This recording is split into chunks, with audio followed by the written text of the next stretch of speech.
নমস্কার, আমি রাখি আমার নতুন আরও একটি ব্লগে আপনাদের সবাইকে স্বাগত জানিয়ে আজকের ব্লগটি শুরু করলাম। কেমন আছেন আপনারা সবাই? আশা করছি ভালো আছেন, আর আমরাও বেশ ভালো রয়েছি। এখন বাজে সকাল 9টা, আপনাদেরকে সাথে নিয়েই ব্লগটা শুরু করলাম। প্রতিদিনের মতন ওই সকালবেলায় যেই টাইমে ঘুম থেকে উঠি, আজকেও ঠিক সেই টাইমেই উঠেছি।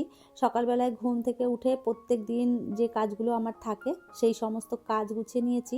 আর এই ঘরের বিছানার চাদরটা না বেশ কয়েকদিন ধরেই পাতা ছিল, তো ওই জন্য আজকে একটু বিছানার চাদরটা চেঞ্জ করে দিলাম। আর দেখুন, যেই দিন বিছানার চাদরটা চেঞ্জ করা হয় না, সেদিন এত ভালো লাগে ঘরটা দেখতে।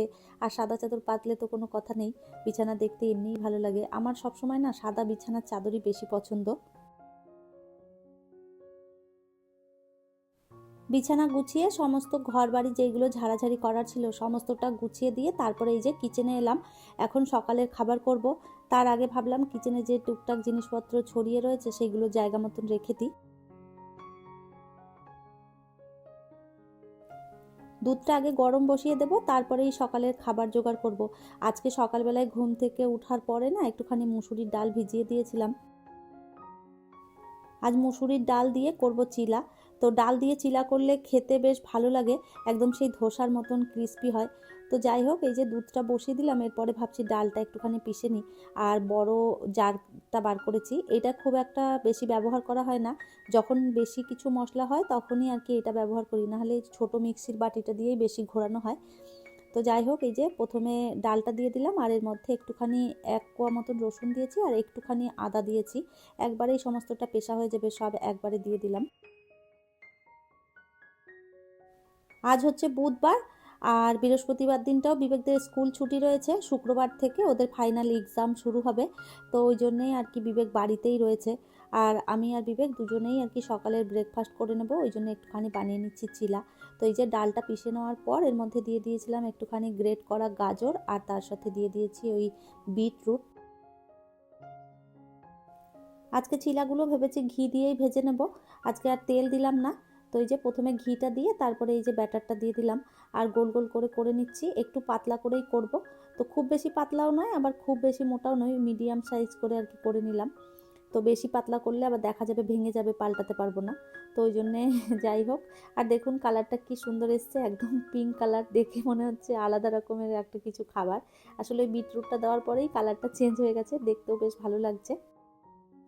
আর এই তো চিলা হয়ে গেছে আমার কমপ্লিট। আর এরপরে আমি দিয়ে দিলাম বাবুকে খেতে, এখানে বাবুকে দিয়ে দিলাম, তারপরে আমিও নিজে নিয়ে ব্রেকফাস্টটা সেরে নেব। ও এখানেই বসে খায়, কেননা ওই টিভি দেখতে দেখতে ও খাবার খায়। আর আমি একদম খাবারটা নিয়ে চলে যাই ওই দিকের সোফাটাতে। আমার আবার এখানে বসে খাবার খেতে বেশি ভালো লাগে, ওই বাইরের ভিউগুলো দেখা যায় এখান থেকে। তো ওই জন্যে খাবার খেতে খেতে মাকে একটু ফোন লাগালাম, মায়ের সাথে একটু কথা বলে নিলাম। বেশ অনেকগুলো কাপড় জমা হয়েছে, এইগুলো ভাবলাম ভাঁজ করে রেখে দিই জায়গা মতন। সকালবেলায় এই যে সমস্ত কাপড় তুলে রেখেছিলাম, তো ভাবলাম এগুলোই আগে ভাঁজ করে দিই, নাহলে দেখা যাবে কাজের মধ্যে ঢুকে পড়লে না এই কাপড়গুলো এভাবেই পড়ে থাকবে। আর চারোদিকে কাপড় ছড়াছড়ি করতে থাকলে না দেখতে ভীষণ বাজে লাগে, সেই জন্য ভাবলাম কাপড়গুলো আগে জায়গা মতন গুছিয়ে রেখে দিই। দীপান্বিতা বোন আমাকে কমেন্ট করেছে, হাই দি, কেমন আছো? ছেলের এক্সাম চলছে, একদম টাইম হচ্ছে না, যাই হোক ভালো থেকো। থ্যাংক ইউ সো মাচ বোন, এত সুন্দর একটা কমেন্ট করার জন্য। আমি ভালো আছি, তুমি কেমন আছো জানিও। ছেলের এক্সাম আগে ভালো করে হয়ে যাক, তারপরে ভিডিও তো রয়েইছে। তো ভালো থেকো, সুস্থ থেকো তুমিও। কনক অগ্নি ব্লগ থেকে একটা বোন কমেন্ট করেছে, লাইক দিয়ে দেখা শুরু করলাম দিদিভাই, বিবেক কোন ক্লাসে পড়ে গো? খুব ভালো লাগলো দিদিভাই তোমার video. Thank you so much বোন, এভাবেই পাশে থেকো। বিবেক পরে ক্লাস 2-এ, এবছর 3-তে উঠবে। আয়ুষ ব্লগ লাইফস্টাইল থেকে একটা বোন কমেন্ট করেছে, তোমার ভিডিও আমি রোজ দেখি, আমার খুব ভালো লাগে তোমার blog. Thank you so much এত সুন্দর একটা কমেন্ট করার জন্য, এভাবেই পাশে থেকো। প্রিয়া বোন আমাকে কমেন্ট করেছে, খুব সুন্দর তোমার সংসার দিদি। থ্যাংক ইউ সো মাচ, এভাবেই পাশে থেকো। সুতপা ভাদুরী দিদিভাই আমাকে কমেন্ট করেছে, তোমার পরিপাটি যত্নে ভরা কাজকর্ম দেখতে খুব ভালো লাগে, কলকাতা থেকে দেখি। থ্যাংক ইউ সো মাচ দিদিভাই এত সুন্দর একটা কমেন্ট করার জন্য। হ্যাপি লাইফস্টাইল মা আইডি থেকে একটা দিদিভাই কমেন্ট করেছে, বোন তোমার লক্ষ্মী নারায়ণ কি প্রতিষ্ঠা করা? থ্যাংক ইউ সো মাচ দিদিভাই এত সুন্দর একটা কমেন্ট করার জন্য। আর আমার তো ঘরে প্রত্যেক মাসেই পূর্ণিমা পুজো হয়, আপনারা জানেন। যেই দাদা আমার আর কি পুজো করে দিয়ে যায়, উনিই আমার ঠাকুরগুলো সমস্ত প্রতিষ্ঠা করে দিয়েছেন। তো আমার আসনে যতগুলি ঠাকুর বসানো রয়েছে সমস্ত ঠাকুরই প্রতিষ্ঠা করা। তো যাই হোক, আপনি আপনার উত্তরটা পেয়েছেন, আশা করছি আপনার ভালো লাগবে। আপনারা আরও অনেকেই কমেন্ট করেছেন, আপনাদের প্রত্যেককেই জানাই অসংখ্য অসংখ্য ধন্যবাদ। এভাবেই সবাই পাশে থাকবে। আপনাদের সাথে গল্প করতে করতে অনেকটা কাজ আমি এগিয়ে ফেলেছি, আর দুপুরের রান্নাটাও এই যে বসিয়ে দিলাম। আজকে রান্না করছি খিচুড়ি। আজকে রান্না করতে এসে দেখলাম ভাতের চালটা বাড়ন্ত। তো একদমই ভুলে গেছিলাম যে চাল আনতে যেতে হবে। তো একদমই মনে ছিল না। তো তারপরে যখন ভাত বসাতে এলাম, এসে দেখছি যে চাল বাড়ন্ত। তো যেটুকুনি চাল ছিল কালকেই আমি রান্না করে ফেলেছিলাম। তো আর যাওয়াও হয়নি, আর চালটা আনাও হয়নি। তো এই যে এখন ভাবলাম যে কি রান্না করব। এখন যদি আবারও সেই বাজার করতে যাই, এসে রান্না করি, অনেকটা বেলা হয়ে যাবে। তো গোবিন্দভোগ চাল ছিল, ওটা দিয়েই আমি আর কি খিচুড়ি বসিয়ে দিলাম। আর এমনিতেও খিচুড়ি আমি ভীষণ পছন্দ করি। তো যাই হোক, আজকে খিচুড়ি খেয়ে কাটিয়ে দিই, কালকে গিয়ে সকাল সকাল করে চালটা নিয়ে আসবো। জানেন তো, একা হাতে সমস্তটা করতে হয়, মাঝে মধ্যে না ইচ্ছেও করে না, আবার কখনো কখনো তো ভুলেও যাই। তো চারদিক একা সামলাতে না ভীষণ অসুবিধে হয়। তো মাঝে মধ্যে যখন দেখি যে একটা দুটো জিনিসের প্রয়োজন, তখন আর যেতে ইচ্ছে হয় না। আমাদের এখানে স্মার্ট বাজার থেকে অনলাইন অর্ডার করলেই 5 মিনিটের ভেতরে এসে সমস্তটা বাড়িতে দিয়ে যায়। কিন্তু জানেন তো, চালটা নিতে সাহস পাই না, কেননা চালটা খুব একটা ভালো থাকবে না খারাপ হবে বুঝতে পারি না, সেই কারণে চাল অর্ডার করতে চাই না। তো ওই দোকান থেকে গিয়ে যে চালটা কিনি সেটা নিয়ে এলেই মনে হয় যেন বেশি সুবিধে হয়। অনেক সময় নতুন চাল দিয়ে দেয়, তো তা দেখা যায় যে নতুন চাল দিলে না ভাতগুলো একদম দলা পেকে যায়। তো ওই দলা পাকা ভাত একদমই খেতে ভালো লাগে না। ওই জন্য আমি সবসময় বাজারে গিয়ে দেখে শুনেই চালটা নিই। পুরনো চালটা দেখবেন বেশ ঝরঝরে ভাত হয়। তো যাই হোক, ওইদিকে আমি বেগুন ভাজা করে নিয়েছি, পাঁপড় ভাজা করে নিয়েছি, আর এইদিকে কুলের চাটনি করে নিলাম।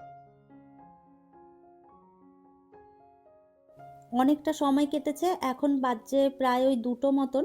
আর আমি আর বিবেক খেতে বসে পড়লাম। অনেক কাজের মধ্যে গুছিয়ে ফেলেছি, বিবেককে স্নান করিয়ে দিয়েছি, রান্নাঘরটা পরিষ্কার করেছি, আমি নিজেও স্নান করেছি, তারপরে ঠাকুরকে ধূপ দেখিয়েছি।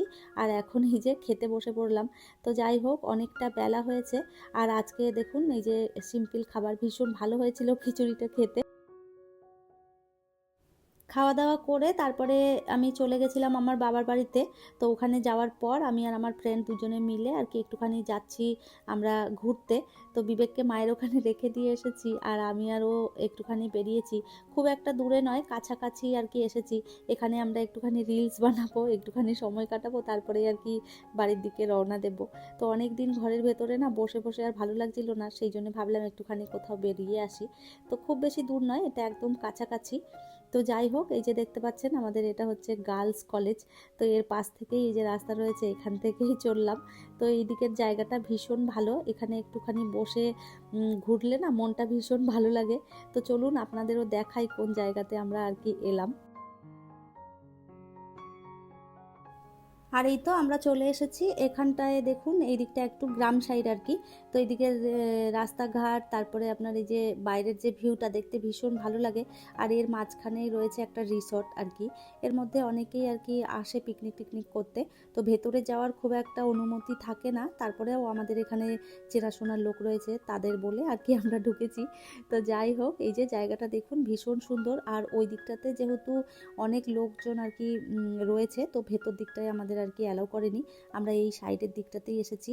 আর চলুন আপনাদের নিয়ে যাই, এই জায়গাটা কি অপূর্ব দেখতে, দারুণ সুন্দর ফুল ফুটেছে। আর সবগুলো রয়েছে বাগান বেলিয়া। তো এই ফুলগুলো দেখতে আমার এমনিতেই ভীষণ ভালো লাগে। চলুন একটু সামনের দিকে এগিয়ে যাই, আর আপনাদেরকেও দেখাই কীরকম জায়গাটা। এখানটায় একটা রিলস বানাবো। আমি তেমন খুব একটা ভালো রিলস করতে পারি না, ওই সুপ্রিয়াই করবে আর কি, ওর আর কি ক্যামেরা ধরে দেবো।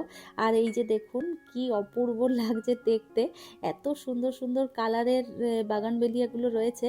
বাগান বিলাস, বা আমরা তো কাগজ ফুল হিসেবেই এটাকে জানি, ছোট থেকেই আমরা একে কাগজ ফুল বলেই ডেকেছি। আর এই যে দেখুন, এখান থেকেই আর কি একটা রিলস বানিয়েছি, আমার ফেসবুকে দেওয়া আছে, ইনস্টাগ্রামেও দেওয়া আছে। রাখি বিশ্বাস নামে রয়েছে, আপনারা চাইলে ওখানে গিয়ে দেখতে পারেন কীরকম রিলস আর কি বানিয়েছি। তো যাই হোক, এখানে রিলস বানিয়ে তারপরে বেশ কিছুক্ষণ সময় কাটিয়ে বাড়ির দিকে আর কি রওনা দেব। সন্ধে হওয়ার আগে আগে আর কি বাড়ির দিকে রওনা দেব। তাহলে চলুন, এরপরে আমরা এই যে বেরিয়ে পড়লাম, এখান থেকে একটুখানি ফুচকা খেয়ে বাড়ি যাব। তাহলে চলুন, আমার আজকের ভিডিওটা এই পর্যন্তই, ফিরবো নতুন ব্লগ নিয়ে। ততক্ষণের জন্য সবাই ভালো থাকবেন, সুস্থ থাকবেন। আবারও দেখা হবে নতুন একটি ব্লগে।